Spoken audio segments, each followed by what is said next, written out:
और माननीय नड्डा जी मुझे कह रहे थे कि जबलपुर तो छात्र राजनीति का बड़ा केंद्र रहा है। माननीय नड्डा जी भी छात्र आंदोलन में जेपी आंदोलन के समय के वो नेतृत्व हैं जिन्होंने संघर्ष करते हुए पटना विश्वविद्यालय के छात्र संघ के अध्यक्ष से लेकर के हिमाचल विश्वविद्यालय तक परचम उस समय फहराया था। तो मित्रों, जबलपुर की संभाग की तरुणाई जब तक आपका आज गर्म जोशी से उनका हम स्वागत नहीं करेंगे तब तक इस जबलपुर को आनंद नहीं आएगा। बोलिए भारत माता की। अरे और जरा ताकत से होना, बोलिए भारत माता की। आज इस युवा सम्मेलन में हमारे बीच उपस्थित हमारे इस देश के भारतीय जनता पार्टी के सम्मानीय राष्ट्रीय अध्यक्ष, जो दुनिया के सर्वाधिक लोकप्रिय नेता के नाते से जो प्रधानमंत्री नरेंद्र मोदी जी आज इस देश का नेतृत्व कर रहे हैं, ऐसे राजनीतिक दल के राष्ट्रीय अध्यक्ष आदरणीय जेपी नड्डा जी जबलपुर के अंदर आज उपस्थित हुए हैं। मैं उनका भारतीय जनता पार्टी की ओर से बहुत दिल से स्वागत करता हूं, बहुत बहुत अभिनंदन करता हूं। आज इस मंच पर हमारे बीच में उपस्थित मध्य प्रदेश के हमारे जन जन के लाडले नेता और इस मध्य प्रदेश के मामा को जन जन से, बेटे बेटियों से लेकर हर कोई मामा की उपाधि से जिनको संबोधित करता है, ऐसे हमारे लाडले मुख्यमंत्री शिवराज सिंह चौहान आज हमारे बीच उपस्थित है। जरा जोरदार तालियों से हम उनका भी अभिनंदन करेंगे। आज इस मंच पर उपस्थित सम्मानीय मंच और पूरी युवा तरुणाई जो आज उपस्थित है इस सभागार के अंदर, इस सम्मेलन में जो कुशाभाऊ ठाकरे जी के जन्म शताब्दी वर्ष पर यूथ कनेक्ट का अभियान जुड़ा है और इस युवा सम्मेलन के अंदर अलग अलग सेगमेंट के यूथ आज जो यहां पर उपस्थित हुए हैं, मित्रों मैं आप सबका बहुत हृदय से स्वागत करता हूं, बहुत बहुत अभिनंदन करता हूं। मित्रों मैं आज बताना चाहता हूं कि भारतीय जनता पार्टी मध्य प्रदेश के अंदर और भारतीय जनता युवा मोर्चा ने जिस प्रकार से पूरे मध्य प्रदेश के अंदर जो हमारे करोड़ों करोड़ नौजवानों को आज जिस प्रकार से जोड़ने का अभियान मध्य प्रदेश के अंदर लिया है, मैं युवा मोर्चे के लिए इस बात के लिए बहुत हृदय से अभिनंदन करता हूं। आप सबका बहुत बहुत धन्यवाद करता हूं कि मध्य प्रदेश की युवा तरुणाई जो अलग अलग प्रकार से मध्य प्रदेश में अपनी भूमिका निभा रही है, आज भारतीय जनता पार्टी के साथ युवा मोर्चे के साथ जुड़ने का प्रक्रम भारतीय जनता युवा मोर्चे के माध्यम से बन रहा है। मित्रों, आज मैं आप सब लोगों को माननीय प्रधानमंत्री नरेंद्र मोदी जी ने इस देश के अंदर युवाओं को जिस प्रकार से आज उनको अवसर देने का काम किया है, मध्य प्रदेश के माननीय मुख्यमंत्री ने जिस प्रकार से अवसर देने का काम किया है, तो भारतीय जनता युवा मोर्चे ने भी आज इस अभियान के माध्यम से ठाकरे जी के जन्म शताब्दी वर्ष पर कि युवा इस देश के नेतृत्व के लिए, मध्य प्रदेश के नेतृत्व के लिए यहां पर बैठा हुआ जो युवा है, अरे आप में से ही वर्तमान के नेतृत्व के साथ आगे आने वाले मध्य प्रदेश का नेतृत्व करने वाले नौजवान आज इस सभागार में उपस्थित हैं। इसलिए मित्रों, हम सब मिलकर के इस मध्य प्रदेश के अंदर मैं आदरणीय नड्डा जी को बताना चाहता हूं कि आदरणीय अध्यक्ष जी, ये जो नौजवान युवा तरुणाई है मध्य प्रदेश की, ये युवा तरुणाई अपने काम के बल पर इस मध्य प्रदेश को आगे ले जाने का तो काम कर ही रही है, लेकिन यह युवा तरुणाई है जो इस मध्य प्रदेश के कांग्रेस और झूठ बोलने वाली ताकतों को बूथ बूथ पर, मंडल मंडल पर, जिले जिले के अंदर और जबलपुर संभाग के अंदर इन झूठ बोलने वाली ताकतों को जवाब देने का काम कोई मध्य प्रदेश के अंदर कर रहा है, तो बेटी युवा तरुणाई जब नौजवानों की खड़ी होती है तो कांग्रेस के छक्के छूट जाते हैं। कमलनाथ को कहना पड़ता है कि मेरे सामने कोई चैलेंज नहीं है, यह भारतीय जनता पार्टी के नौजवान, भारतीय जनता युवा मोर्चे के नौजवान और भारतीय जनता पार्टी का संगठन हमारे लिए चैलेंज है। तो इसलिए मेरे नौजवान साथियों, हम सब लोग मिलकर के इस युवा कनेक्ट, युवा जोड़ो के अभियान के माध्यम से आज मंच पर बैठा हुआ हमारा जो नेतृत्व है, हम सब मिलकर के तैयारी के साथ आज माननीय राष्ट्रीय अध्यक्ष जी को संकल्प के साथ हम आगे बढ़ेंगे कि माननीय राष्ट्रीय अध्यक्ष जी, आज आपका हमें आशीर्वाद मिलेगा, आपका इसलिए मिलेगा और हम सब मिलकर के मध्य प्रदेश के नौजवानों को जोड़ करके इस मध्य प्रदेश के अंदर भी इतिहास बनाने का काम करेंगे।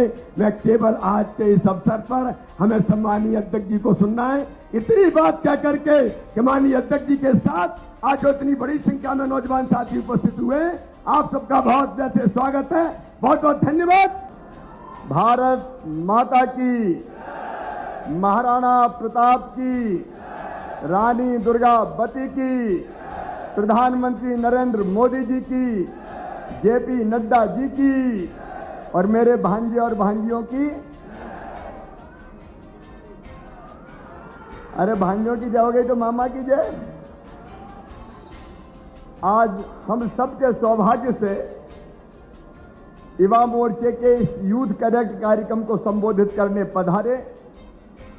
भारतीय जनता पार्टी जो दुनिया की सबसे बड़ी पार्टी है के राष्ट्रीय अध्यक्ष जबलपुर में है, लेकिन अभी 5 राज्यों में चुनाव हुए थे, उनमें 4 राज्यों में कांग्रेस को साफ करके धूल चटा के भारतीय जनता पार्टी का ध्वज फहराने वाले हमारे राष्ट्रीय अध्यक्ष माननीय जेपी नड्डा जी, एक बार फिर दोनों हाथ ऊपर उठा के ताली बजा के स्वागत कीजिए नड्डा जी का, वंदन कीजिए नड्डा जी का, अभिनंदन कीजिए नड्डा जी का। हमारे राष्ट्रीय सह संगठन महामंत्री आदरणीय शिव प्रकाश जी और अपने यशस्वी और कर्मठ प्रदेश के अध्यक्ष जिनके नेतृत्व में लगातार भारतीय जनता पार्टी आगे बढ़ रही है, आदरणीय विष्णुदत्त शर्मा जी, इस मंच पर विराजमान आदरणीय मुरलीधर राव जी, आदरणीय सिंधिया जी, आदरणीय फग्गन सिंह जी, प्रहलाद जी, नरोत्तम जी, गोपाल जी। अब हमारा भरा पूरा मंच है, मैं समय ज्यादा नहीं लेना चाहता, इसलिए आदरणीय मंच हमारे प्रदेश के अध्यक्ष युवा मोर्चे के भाई वैभव पवार जी, बहन कविता पाटीदार जी जो प्रभारी है युवा मोर्चे के, और यहां उपस्थित मेरे सभी भांजे और भांजियों, दोनों हाथ जोड़ के मामा का राम राम, आप सबको प्रणाम।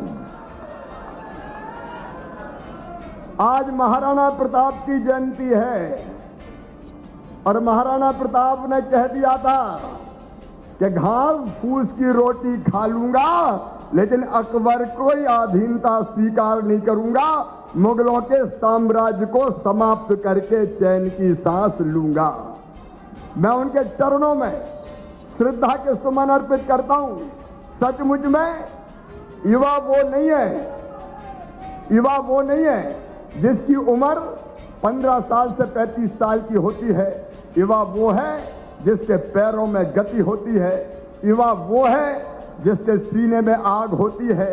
युवा वो है जिसकी आंखों में सपने होते हैं। और युवा वो है जो अत्याचार और अन्याय से डरता नहीं है, बल्कि लड़के उसको खत्म करके चैन की सांस लेता है। और आज मैं ये कहना चाहता हूं, युवा थे महाराणा प्रताप, युवा थी रानी दुर्गावती, युवा थी महारानी लक्ष्मीबाई, जिन्हें कहा था रक्त की अंतिम बूंद दे दूंगी लेकिन अपनी झांसी नहीं दूंगी। युवा थे लोकमान्य तिलक, जिन्हें कहा था स्वराज मेरा जन्म सिद्ध अधिकार है। युवा थे नेताजी सुभाष चंद्र बोस, जिन्हें कहा था तुम मुझे खून दो। और युवा है नरेंद्र मोदी, जिनने कहा था मैं देश नहीं झुकने दूंगा। और आज हमें प्रसन्नता है कि मोदी जी के नेतृत्व में एक वैभवशाली, गौरवशाली, संपन्न, समृद्ध और शक्तिशाली भारत, एक ऐसा भारत जिसका मान, सम्मान और शान आज पूरी दुनिया में है। भारत का तिरंगा झंडा आज पूरे शान से लहरा रहा है और नरेंद्र मोदी जी के नेतृत्व में लहरा रहा है। बताओ, जब कांग्रेस की सरकार थी, मनमोहन सिंह प्रधानमंत्री थे, भारत की इतनी इज्जत थी क्या दुनिया में? अरे जोर से बताओ, थी क्या? लेकिन आज मोदी केवल भारत में नहीं होता, दुनिया के जिस देश में मोदी जी जाते हैं, मोदी मोदी मोदी मोदी के उद्घोष से आसमान गूंजने लगता है। और एक ही उदाहरण दूंगा, ज्यादा समय नहीं लूंगा, एक ही उदाहरण। यूक्रेन में अपने बच्चे फंसे थे, रूस और यूक्रेन का युद्ध हो रहा था, बच्चे फंसे हुए थे। उन बच्चों को निकालने के लिए मोदी जी ने अपने 4 मंत्री भेजे थे, जिनमें सिंधिया जी भी शामिल थे। अपने बच्चों को निकालने के लिए रास्ता क्या था हमारा कि तिरंगा झंडा लेके निकल पड़ो, और तिरंगा झंडा लेके हमारे बच्चे आगे बढ़ते थे तो रूस और यूक्रेन दोनों की सेनाएं रास्ता दे देती थी कि ये तो भारत के बच्चे हैं, जाने दो, भारत माता की। ये उदाहरण है सचमुच में। यहां तक कि पाकिस्तान के और बांग्लादेश के बच्चे भी तिरंगा हाथ में लेके सुरक्षित निकल पाए थे। ये सम्मान नरेंद्र मोदी जी के नेतृत्व में देश को मिला है। अब देश में क्या हुआ है, कितनी योजनाएं चल रही है, उन पे मैं नहीं जाऊंगा, लेकिन हमें गर्व है नरेंद्र मोदी जी, भारत को विश्व गुरु बनाने की दिशा में आपने कदम उठा दिए हैं। और मोदी जी के नेतृत्व में 21वीं सदी भारत की होगी कि नहीं। आज देखिए, एक तरफ मोदी जी जैसा कर्मठ नेतृत्व, और दूसरी तरफ एक बात और आज बताना चाहूंगा युवा मोर्चे के मेरे नौजवान कार्यकर्ताओं, कांग्रेस और बाकी पार्टियां केवल परिवारवादी पार्टियां हैं। नेहरू जी, उनके बाद इंदिरा जी, उनके बाद राजीव जी, उनके बाद सोनिया जी, उनके बाद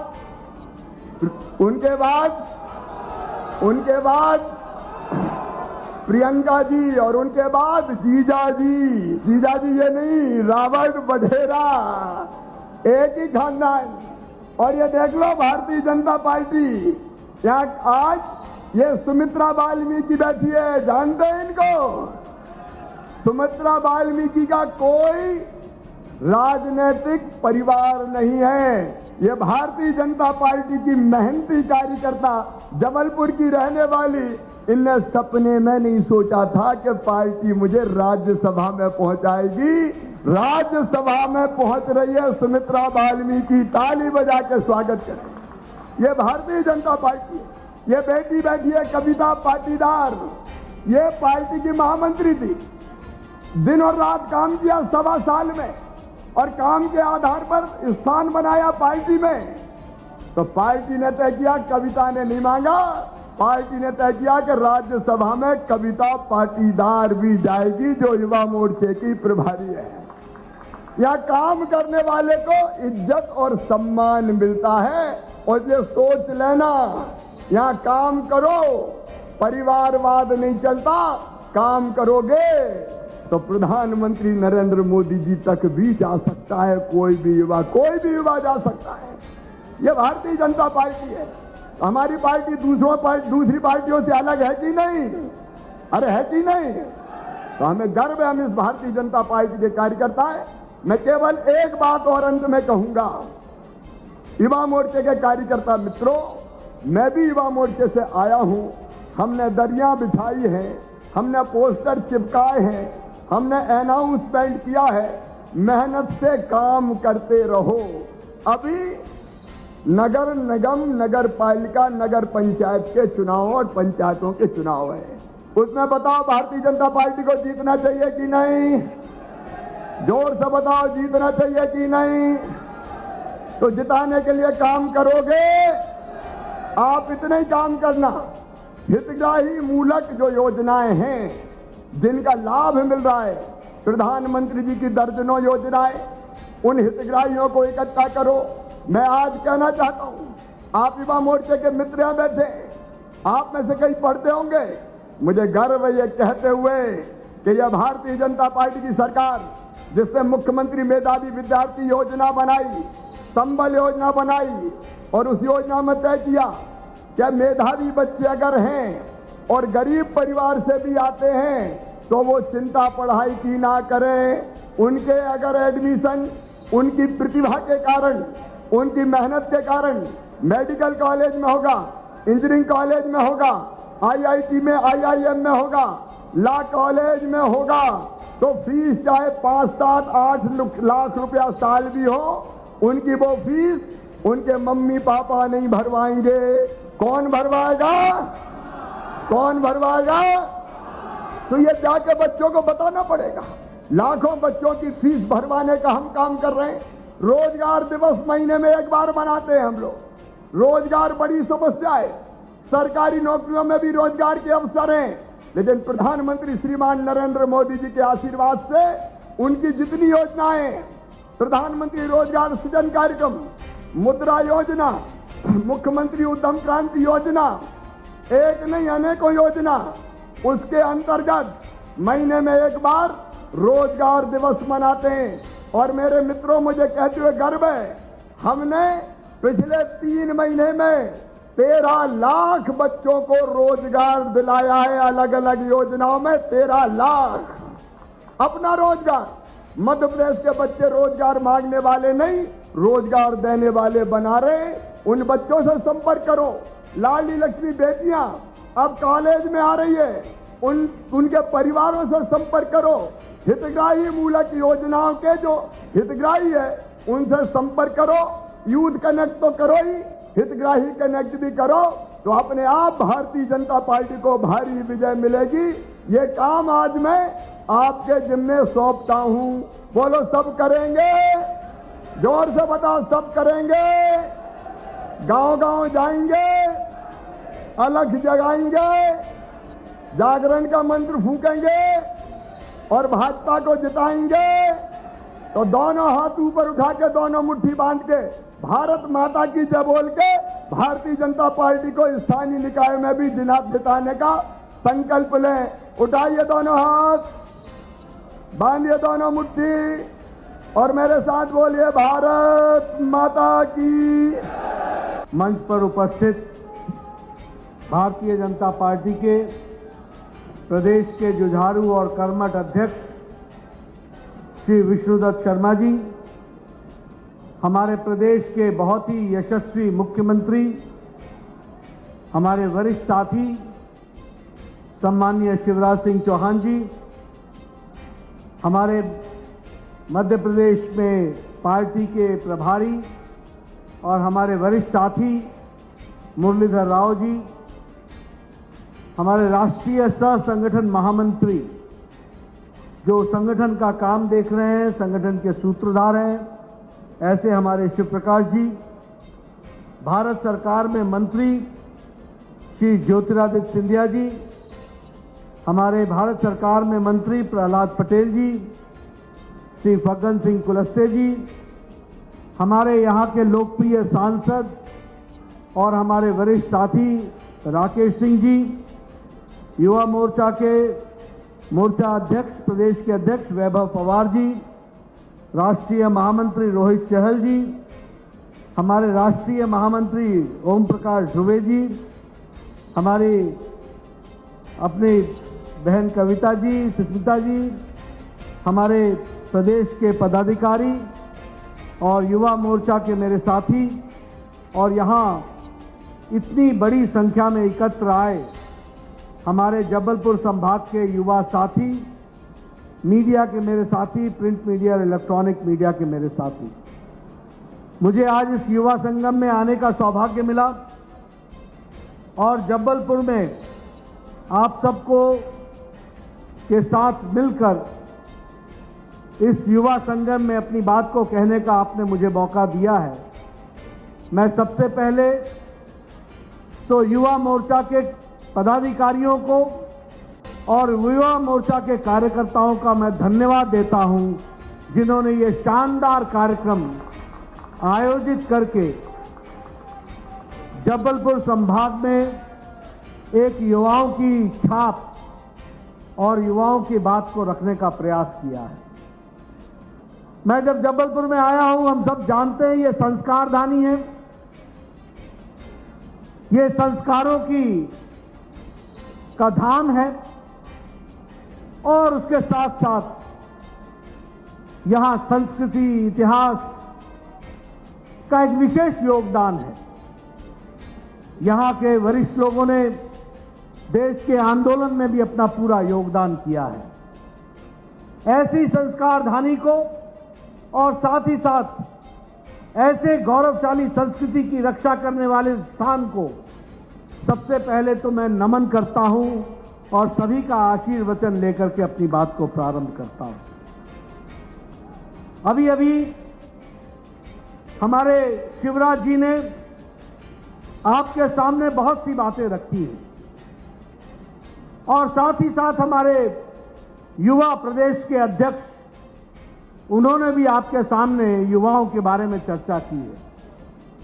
हमारे वैभव भाई ने भी आपके सामने युवाओं के बारे में महिमा मंडन करते हुए युवाओं के ताकत के बारे में कहा है। मैं एक बात जरूर कहना चाहता हूं कि किसी भी देश के लिए, किसी भी समाज के लिए युवा का रोल और युवा का योगदान समाज को आगे बढ़ाने में बहुत महत्वपूर्ण होता है। वो एक तरीके से रीढ़ की हड्डी होती है। वो देश को आगे ले जाने में, समाज में बदलाव लाने में एक क्रांतिकारी भूमिका अदा करता है। आप देखिए, जब हम भारत के अध्यात्मवाद की बात करेंगे तो शंकराचार्य, आदि शंकराचार्य ने 32 साल की उम्र में अध्यात्मवाद का एक नया अध्याय हम सबके बीच में जोड़ दिया था। ये हम सब जानते हैं। अगर हम बात करें स्वामी विवेकानंद की, तो उन्होंने हिंदू का परिचय भारतीयता और भारतीयता की दृष्टि से किए जाने वाले काम का एक नया डेफिनेशन, एक नया अंदाज, एक नया रास्ता स्वामी विवेकानंद ने 29 साल से 39 साल के बीच में इस देश में नहीं दुनिया में रच दिया था। यह हम सब लोगों ने देखा। आपने यह भी देखा होगा कि आजादी का आंदोलन महात्मा गांधी ने एक तरीके से 1915 से शुरू किया। 1925 में उसको आगे बढ़ाने का प्रयास किया, लेकिन गति तभी आई जब आंदोलन में कहीं सुभाष चंद्र बोस, कहीं शहीद भगत सिंह, कहीं राजगुरु, कहीं सुखदेव, इन सब लोगों ने आजादी की लड़ाई में एक नई जोश और उमंग डालने का काम किया। इस बात को भी हमको याद रखना चाहिए। और गांधी जी का भी quit India movement, Gandhi ji का भी 1942 का आंदोलन, वह भी ताकत तब पकड़ा जब भारत का युवा क्या मांगता है, आजादी मांगता है, इस बात को लेकर के चल पड़ा तो हम आगे बढ़े। और हम सब लोग, शिवराज जी, हम, विष्णु जी, यहां बैठे हुए भार्गव जी, यहां बैठे हुए कुलस्ते जी, यहां बैठे हुए ज्योतिरादित्य जी, हम सब लोग भी अगर गैर कांग्रेसी सरकार बनाने के लिए आतुर हुए तो उस समय युवा ही था 77 में जिसने जयप्रकाश नारायण के आंदोलन में भाई भतीजावाद, भ्रष्टाचार, अनाचार के खिलाफ लड़ाई लड़ने का काम किया। तो वो युवाओं ने किया। इस बात को भी हमको ध्यान में रखना चाहिए। और पहली बार केंद्र में गैर कांग्रेसी सरकार को स्थापित करने का काम किया तो उसमें युवा का बहुत महत्वपूर्ण रोल था और युवा मोर्चा का भी रोल था। यह हमको समझना चाहिए। आज मैं बैठा बैठा सोच रहा था कि जब मैं युवा मोर्चा को एड्रेस कर रहा हूं तो सौभाग्य से ही आज इसी मंच पर 2 पूर्व राष्ट्रीय अध्यक्ष जिन्होंने युवा मोर्चा में अध्यक्ष के रूप में काम किया, शिवराज जी और मैं, मुझे भी ये अवसर मिला कि आपके राष्ट्रीय युवा मोर्चा के रूप में काम करें।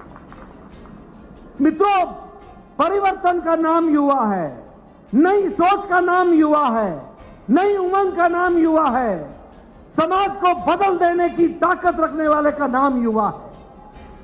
और इसलिए यह काम आपको आगे बढ़ाना है, इसको आपको आगे ले जाना है। युवा में नई चीज को खड़ी करने की ताकत होती है, नई उमंग से नई चीजों को रखने का विचार होता है और उसको पूरा करना यह हमारी जिम्मेवारी है। और भारत सौभाग्यशाली देश है, अकेला भारत ही ऐसा देश है जो युवा देश है। बाकी सभी देश बुढ़ापे की ओर चले गए। और कहने के लिए नहीं कह रहा हूं, 18% से ज्यादा जनसंख्या युवाओं की किसी धरती पर है तो वो भारत में है। इस बात को भी हमको समझना चाहिए।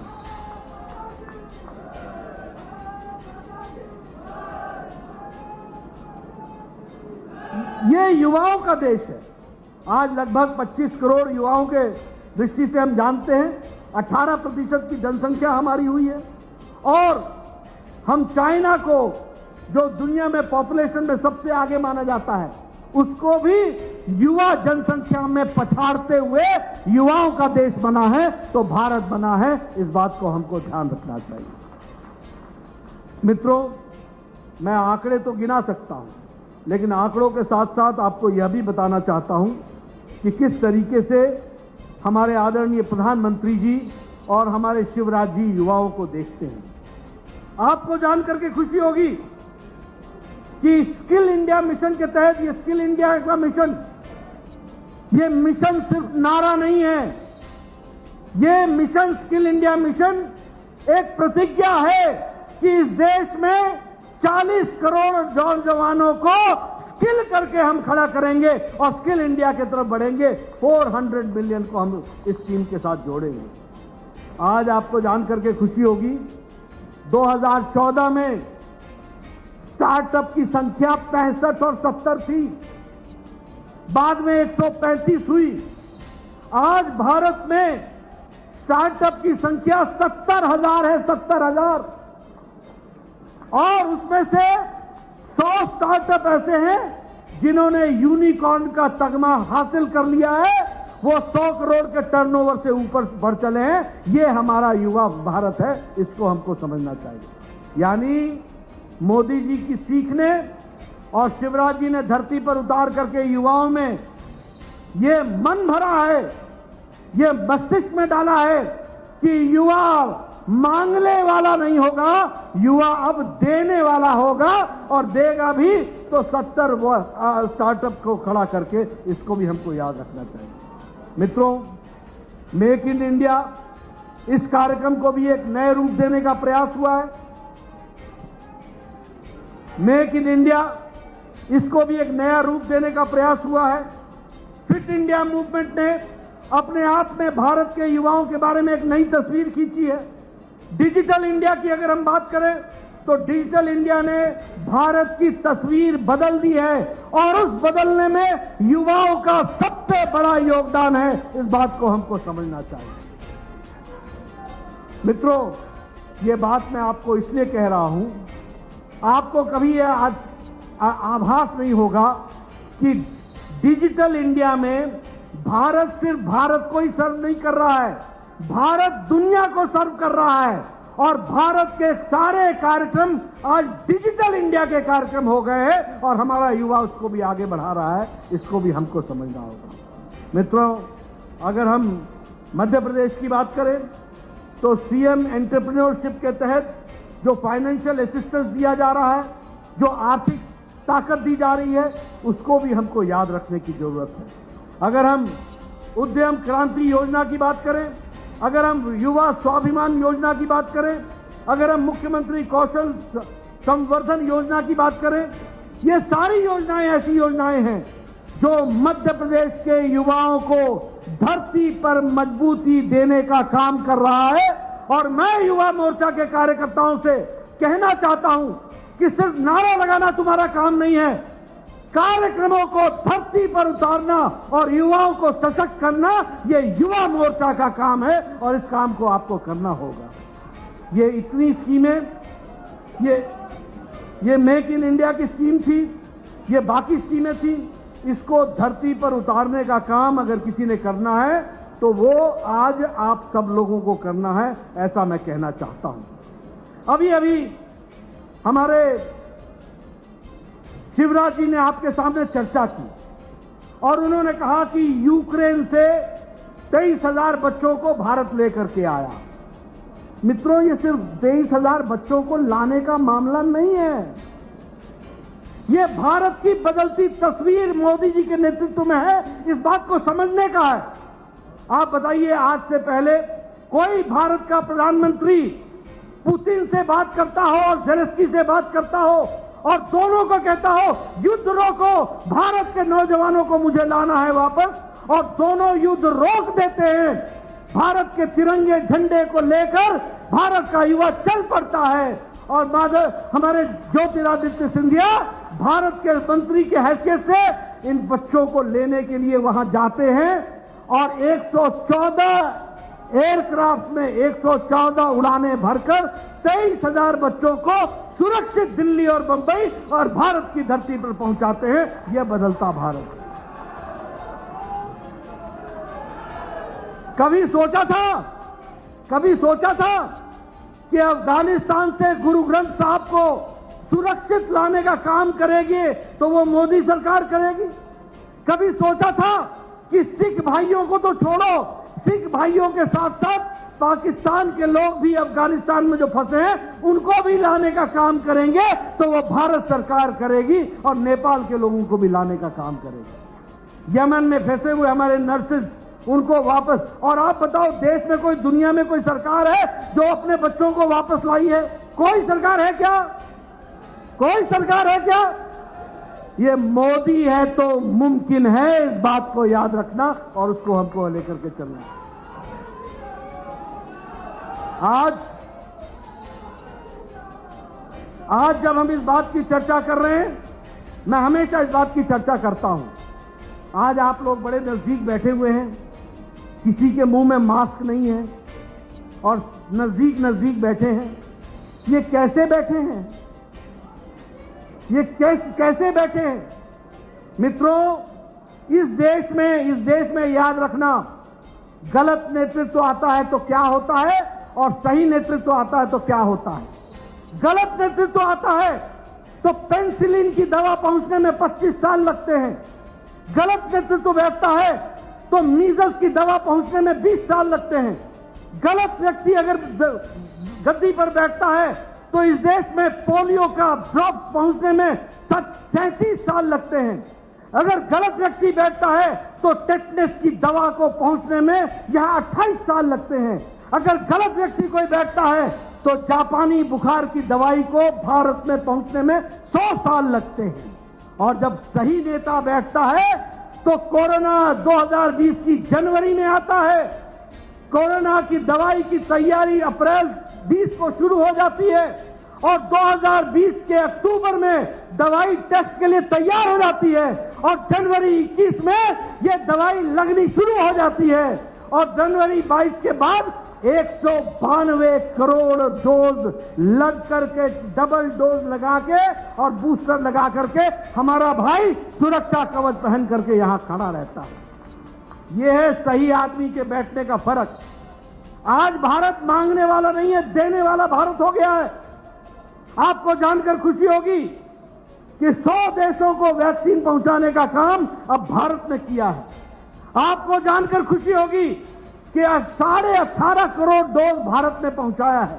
और आपको जानकर खुशी होगी कि 48 देशों को वैक्सीन भारत में मोदी जी ने मित्र वैक्सीन के नाम से मुफ्त पहुंचाने की कोशिश की है और उनके बच्चों को इसकी चिंता की है।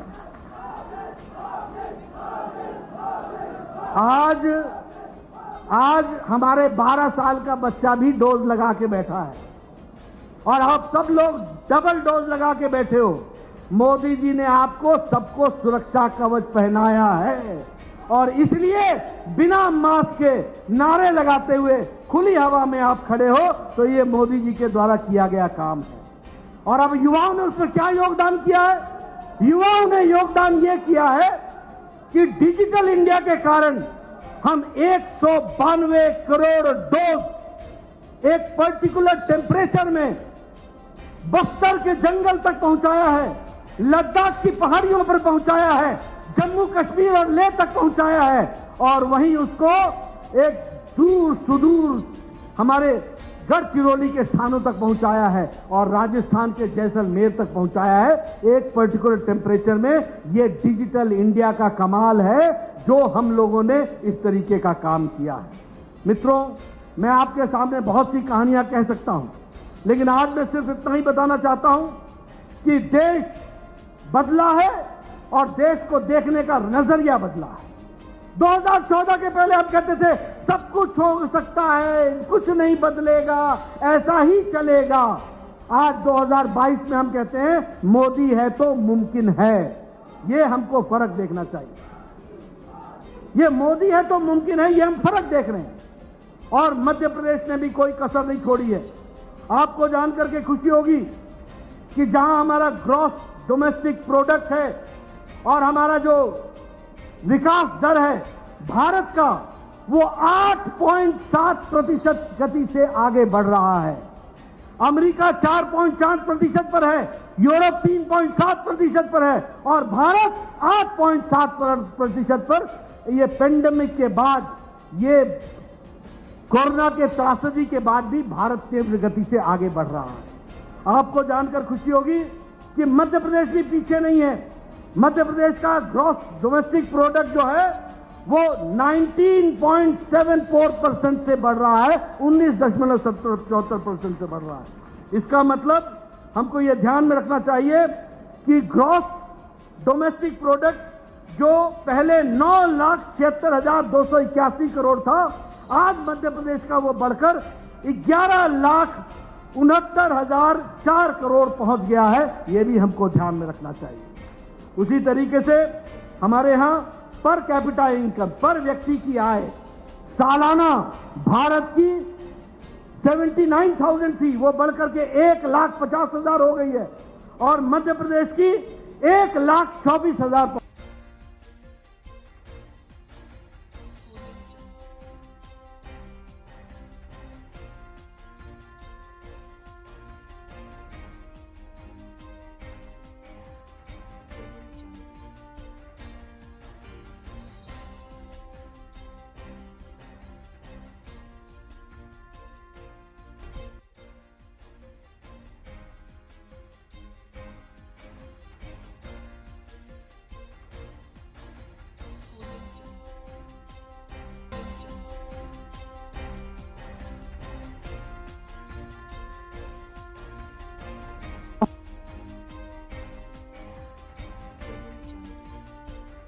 आने वाले समय में आपको डॉक्टर अब गांव का डॉक्टर मिलेगा। गांव से पढ़ा हुआ व्यक्ति डॉक्टर बनता हुआ दिखेगा, इंजीनियर बनता हुआ दिखेगा। बोलो, परिवर्तन लाया है कि नहीं लाया है? लाया है कि नहीं लाया है? मैं पीछे से आवाज सुनना चाहता हूं, परिवर्तन आया है कि नहीं आया है? इसको गांव गांव में बताओगे कि नहीं बताओगे कि अब हमारा डॉक्टर सिर्फ कॉन्वेंट स्कूल का पढ़ा हुआ नहीं होगा, अंग्रेजी स्कूल का पढ़ा हुआ नहीं होगा। गरीब की मां के कोख से निकला हुआ बच्चा भी अब डॉक्टर बनेगा और आगे बढ़ेगा। इस बात को हमको समझना होगा। उसी तरीके से वैक्सीन में 12 करोड़ आप क्रॉस कर गए। अगर 192 करोड़ पहुंचा तो 12 करोड़ आपने क्रॉस कर दिया। अगर हम बात करें प्रधानमंत्री उज्ज्वला योजना की, तो उसमें अगर देश में 9 करोड़ गैस के कनेक्शन बांटे गए तो आपने भी 80 लाख गैस का कनेक्शन बहनों को दिया है। अभी हमारी बहन बैठी हुई हैं, हमारे आज ये राज्यसभा में जा रही हैं, हमारी कविता बहन जी जा रही हैं। इन लोगों से पूछिए पहले कितनी मुसीबत होती थी महिलाओं को। एक, मैं पूर्व हेल्थ मिनिस्टर रहा हूं देश का भी और प्रदेश का भी। मैं आपको बताना चाहता हूं कि एक महिला लकड़ी के चूल्हे के बगल में बैठ करके दिन में अगर 2 खाना बनाती है तो वो 200 सिगरेट का धुआं अपनी छाती और फेफड़ों पर लेती थी। आज मोदी जी ने ऐसे 9 करोड़ बहनों को आजाद कर दिया। अब उनको कोई धुआं अपने फेफड़े में लेने की जरूरत नहीं है। एक लाइटर से टक से जलाएंगी और गैस का चूल्हा जलेगा। 5 मिनट में चाय घर वाले को पिलाएंगी, आधे घंटे में भोजन कराएंगी और खुद भी छुट्टी पा करके दिन भर के काम के लिए लग जाएंगी। ये आजादी देने का काम किया तो आदरणीय मोदी जी ने किया। और उसमें शिवराज मामा भी पीछे नहीं रहे, इन्होंने भी 80 लाख बहनों को इसमें जोड़ा है। उसी तरीके से घर बनाने में गांव में 35 लाख घर मध्य प्रदेश में बने और 7 लाख शहर में बने। कुल मिलाकर के 42 लाख पक्के मकान बने और पक्के मकान चूल्हे के साथ, शौचालय के साथ, बेडरूम के साथ, कोर्टयार्ड के साथ, ये सारी चीजें दी गई हैं लेकिन मामा ने इसकी चाबी पतिदेव को नहीं दी है, माता को दी है, मातृशक्ति को दी है। ये भी हमको याद रखना चाहिए। आदरणीय मोदी जी ने साफ कहा है कि ये आवास योजना के मालिक का ना हक जो होगा वो बहनों का होगा, वो संभाल के रखेंगी। उसको भी हमको समझ करके चलना चाहिए। मैं आपसे ये भी बताना चाहूंगा कि आज 43.53 लाख मीट्रिक टन ये प्रधानमंत्री गरीब कल्याण अन्न योजना में मध्य प्रदेश ने बांटा है। 5 किलो गेहूं, 5 किलो चावल, 1 किलो दाल, ये देने का आपने काम किया है। और लगभग 10 करोड़ लोगों को जहां प्रधानमंत्री किसान सम्मान निधि दी गई है, तो मध्य प्रदेश ने उसमें ही हमारे यहां लगभग 89,050 करोड़ हमारे इतने लाख किसानों को आपने प्रधानमंत्री किसान सम्मान निधि से जोड़ा है। और सबसे खुशी की बात यह है कि अगर प्रधानमंत्री जी ने साल भर में 6,000 रुपए पहुंचाया, तो शिवराज जी ने भी 4,000 रुपए देकर के साल का 10,000 रुपए किसान के खाते में पहुंचाने का काम किया है। एक परिवर्तन की दृष्टि से हम उसको आगे बढ़ रहे हैं। हमारे 560 करोड़ रुपए हमारे शिवराज जी ने हमारे रेडी वालों को 10-10 हजार रुपए के उधार देने का काम किया। इसलिए गरीबों की लड़ाई युवा साथी लड़ी है तो भारतीय जनता पार्टी ने लड़ी है।